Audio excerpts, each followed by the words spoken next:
The great Vin Scully once said that statistics are used very much like a drunk uses a lamppost, for support, not for illumination. When people look at statistics in the NFL, and especially surface level statistics, rarely are they ever going to form a new opinion based on those numbers. And if anything, they're just looking for the first numbers they can find to vaguely support whatever opinion they already had to begin with. If they like someone, they're going to naturally look for stats to justify liking them even more. If they don't like someone, they're going to hunt down every metric they can find to justify that as well. Statistics by their very nature are misleading because the numbers themselves are objective, but the people who use them are not. And I can think of no better example of that than a lot of the media's reactions to this 2019 crop of first-round quarterbacks so far this preseason.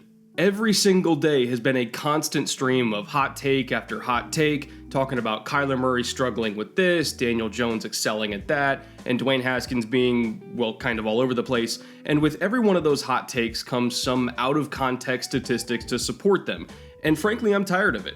I'm tired of numbers being used to give opinions instead of eyeballs and some good old-fashioned critical thinking. And so today we're going to do something about it and set some records straight.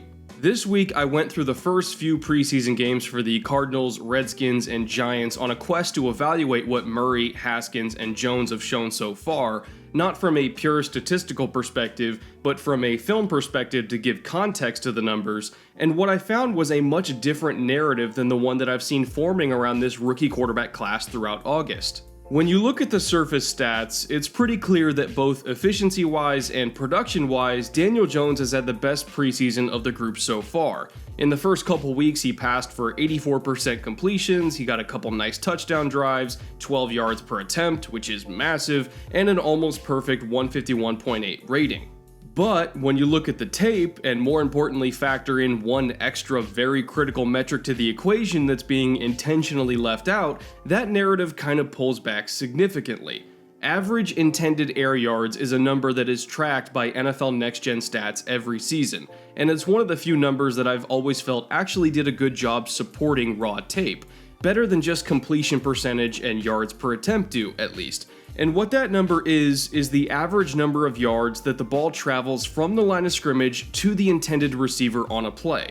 The higher that number, the longer the average pass attempt from that quarterback is, which means on average he's attempting more difficult passes, while a low number would indicate that this quarterback rarely pushes the ball down the field and really focuses more on safer, high percentage throws underneath the coverage. Daniel Jones' average intended air yards this preseason is just okay. In the first couple weeks, it was only 8.27, and if he maintained that pace at a much larger sample size for, say, the entire regular season, that would put him at 17th in the league, right in between Andy Dalton and Alex Smith, which isn't necessarily a bad thing, mind you. That's just the style of quarterback that he plays, and it tends to make him very statistically efficient within his system.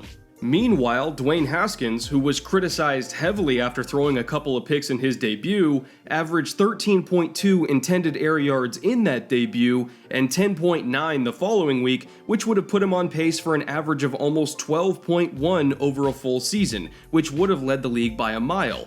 Yes, it's a small, unsustainable sample size, just like Jones, but that number, regardless of sample, does a great job illustrating the kinds of passes that Haskins has been attempting and why his small sample size of surface-level numbers isn't really all that concerning.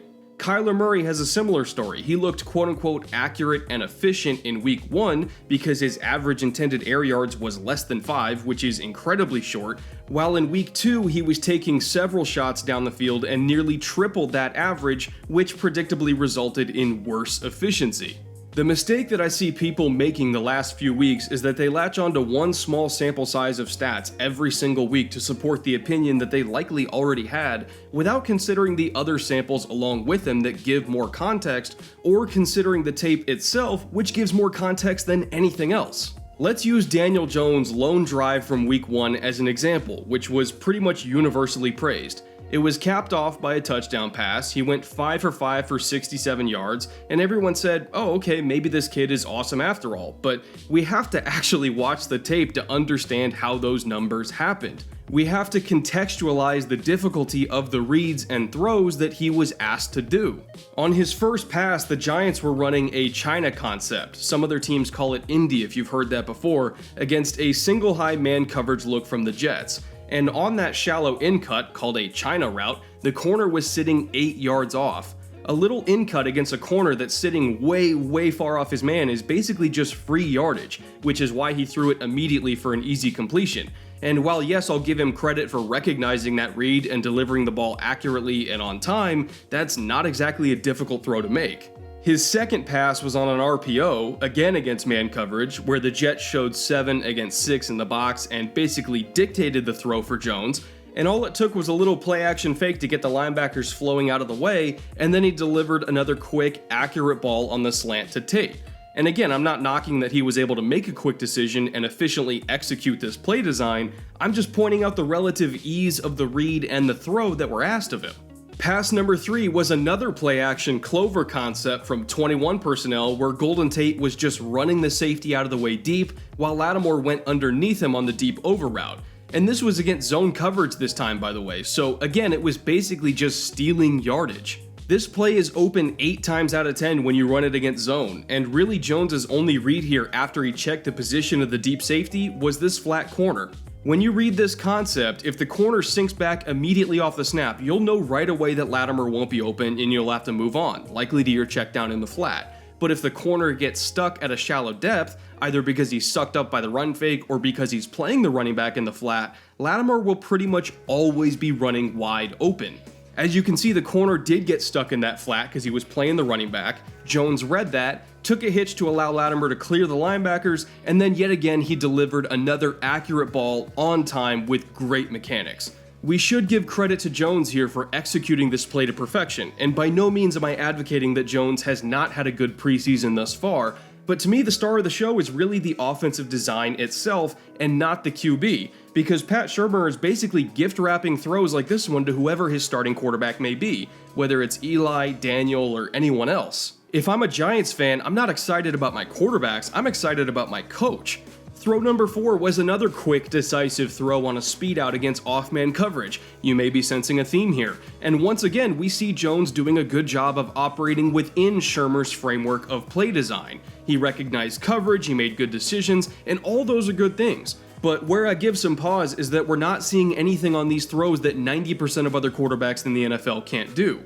We're not seeing anything new here to challenge what we already thought of Jones after watching him at Duke. He got that so-called game manager label as a prospect, and so far that's basically all he's done in the preseason as well, just manage the games. When it's crunch time or they're in the red zone and he's got to make a difficult throw against really good defenders, can he do that and elevate his team above what they already are?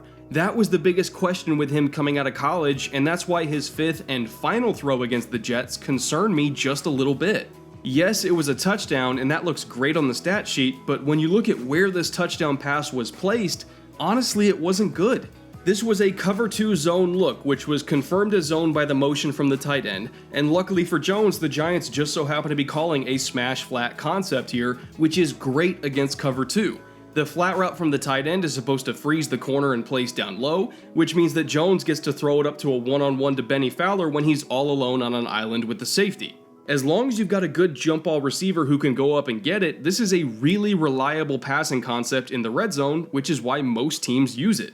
However, Jones didn't elevate the ball. Rule number 1 of throwing this route as a quarterback is to protect the ball. You have to either keep it high and at the back pylon, or high and outside the boundary if you think your receiver can toe tap it right on the paint, but you never ever want to drop it in too flat and too inside because that's how you get undercut and picked off.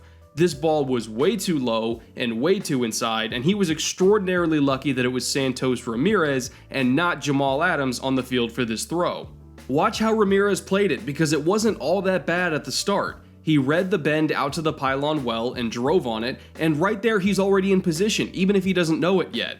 He panicked, obviously, which just compounded his mistakes later in the play, but he shouldn't have panicked because that's right where he needed to be. All he had to do was just turn his head and the ball was coming right to him. He never looked for it, even when the ball was whizzing right by his ear hole, and that's a frustrating missed opportunity from a defender's perspective to not get one of the easiest interceptions that a DB could hope for.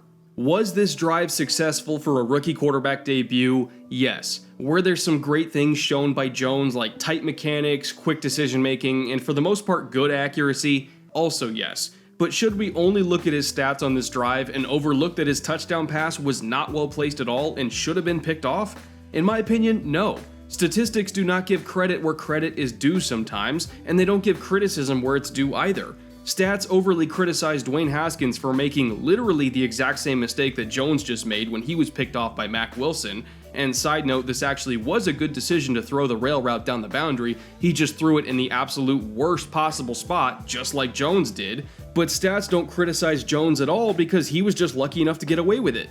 Both of their respective quarterback coaches chewed them out for the exact same mistake on Monday morning, I can guarantee you that. And they also probably showed them a million examples of how not to make that mistake by just putting Drew Brees on repeat in the meeting room, but in the media and online, somehow these identical mistakes are not being seen as equal.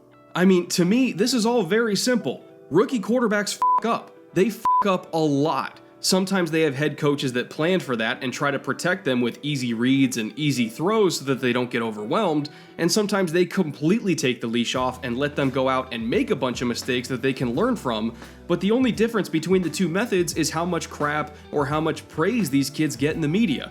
Honestly, so far through 2 or 3 games of this preseason for each quarterback, I've seen nothing that I didn't already expect from back before all 3 were drafted in April. Daniel Jones is a smart, conservative game manager type who can be maximized by a good system and with a good play caller, and he can win a whole lot of games that way. Kyler Murray is an incredibly exciting athlete and a very pure thrower who's going to take an unbelievable amount of shots down the field under Cliff Kingsbury. And Dwayne Haskins is a tough-as-nails Ben Roethlisberger clone who makes just as many great, pinpoint accurate throws as Ben, while also making some of the same trademark, inexcusably dumb throws that Ben makes at least once or twice a game too. These guys, to me at least, are what we thought they were, and that's fine. But to let 3 weeks of preseason action completely cloud or distort that just because of some small sample size statistical nonsense is just, well, it's just that, it's nonsense. 2 years ago, Deshaun Kaiser had arguably the best preseason out of any of the quarterbacks in his class, while Deshaun Watson struggled a lot, but by the end of October, Watson looked like a shoo-in for Rookie of the Year, and Kaiser's career as a starter was already almost over. I feel like we all relearn this lesson every year, myself included, that preseason is basically meaningless and to not put any stock into it at all, especially when it comes to quarterbacks, but here we are again, having the same argument again, and I almost don't even know what to do about it at this point. If you're watching this during the preseason and you're a Giants, Redskins, or Cardinals fan, please take my advice as a fan of a team that just went through what you're all going through right now, and don't panic. If your rookie has a bad preseason game, it happens. They're rookies. They don't know what they're doing yet. And if they have a great game, that's cool too, but a lot of the time that just means their mistakes were not punished as much as the other guys. Don't put any stock in the stats, don't put any weight on what some talking head says on TV 30 minutes after the game is over, and don't drive yourself crazy by constantly comparing your rookie to every other team's rookies. Trust me on that, you'll develop a complex from that shit real quick, and next thing you know, you'll be drunk, shirtless, and running down the streets of Chicago screaming that Pat Mahomes is just a product of Andy Reid. Statistics in the preseason are entirely useless for analyzing quarterbacks, and they're almost entirely useless for analyzing everybody else too. I'll never tell you not to watch because, let's be honest, it's football and we're all going to watch because we love it. But I can tell you this to help you survive every single August from here on out. Don't get overly hyped, don't get overly angry, and most of all, please, just don't panic.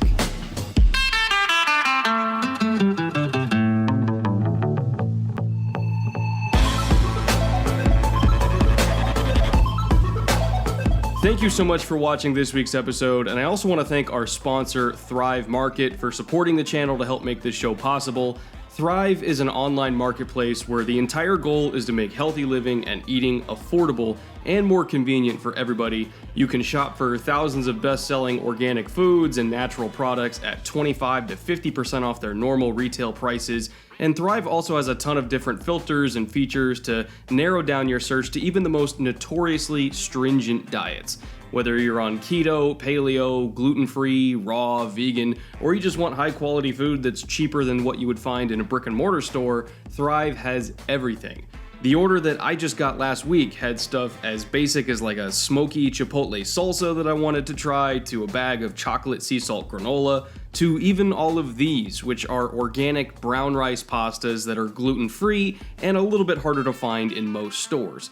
I had these shipped to my house because I had a friend coming over that has celiac disease and obviously couldn't eat gluten without any really bad reactions, so I made a vodka pasta dish with a side of pan-fried Greek chicken that he could eat safely, and honestly, to my surprise, it was really good. I've never had gluten-free pasta because I'm not gluten-free, but he told me that it was straight up the best organic gluten-free pasta that he's ever tried, so shout out to Jovial brand as well for that.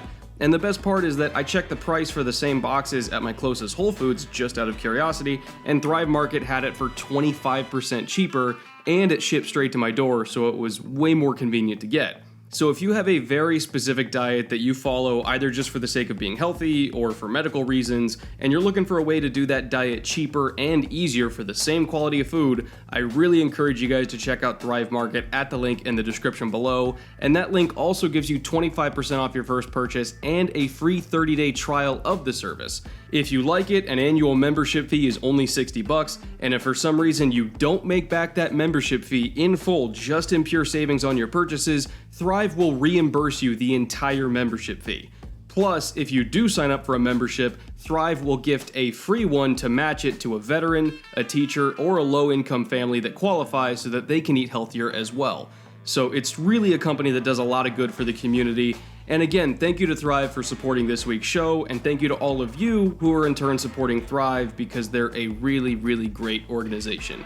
As for me and the channel, if you're looking for updates to last week's fantasy rankings, there have already been numerous changes made, so if you're a supporter on Patreon, make sure to check those out. And of course, if you're a patron and you want access to the rolling updated rankings on the Google document, make sure you leave your email in the comments on my Patreon or just DM me over there and I'll give you access. No matter how much money you're actually giving, even if it's $1 a month, that is enough to unlock everything, so hopefully that is worth your while. I'll be back next week with another Film Room episode, or potentially later this week. I haven't figured that out yet, but hopefully you guys enjoy your week, and until then, later.